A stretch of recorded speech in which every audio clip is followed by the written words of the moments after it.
Yeah, I've shot photography and in the film business with major clients and production companies, but right now if someone said you can go work for free for a well-known photographer, one of the finest photographers in the world, I would go work for that person for free.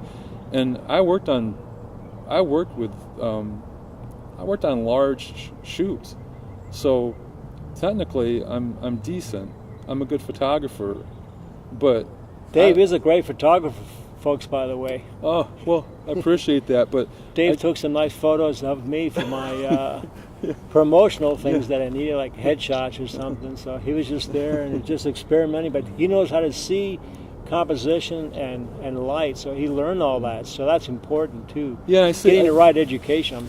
Yeah, I say that because I would be willing to go work for free for a great photographer, even with my knowledge, because there's nothing better than an education to work for a really great photographer. So, if you're working full time and you can find a really good professional photographer to work under, even for free, it's not a bad idea maybe to do that a few hours a week, because you're going to learn so much value. Yeah. I mean, I went to school for photography. I went to a technical school for commercial photography, and it was good, but it was nothing compared to the photographers that I got to apprentice under. What you learned, the top shooters, actually on the job. Oh, right? From the Chicago shooters, Yeah. I learned so much from them.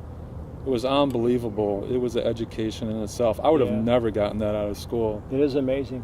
I remember, like when I first started, I knew the basics because I did my own darkroom work, and I used to work in a lab, and then I learned correspondence course. Yeah.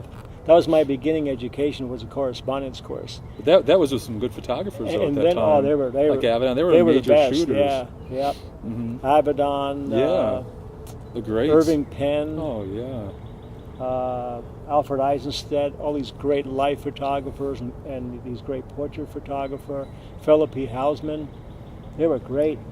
Yeah. And then I started going to these, because I didn't really spend a lot of my money on equipment. I spent it on going to seminars every chance I could, because I was part-time for a long time. But with the greats, though, you went to study, and you also went to the seminars under the really great photographers. Yep.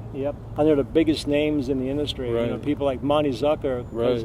Anybody that's been around, that has experience knows Monty. He passed away maybe probably about 2-3 years ago. He passed away, but he was one of the top wedding photographers. Monty actually changed the whole industry from what it was, from like a cigar chomping type of a wedding photographer to a very elegance. He always preached elegance. Yeah, Monty was one of the biggest names in the business, because up until that time, people weren't really making that much money in wedding photography, and he brought it up to really high standards of what it was.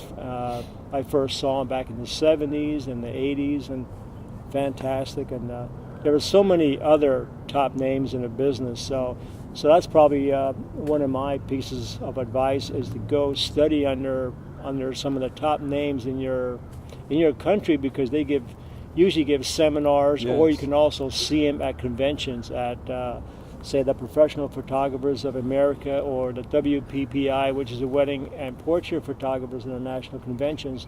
They have the top speakers from all over the world, so that's a great way to get started.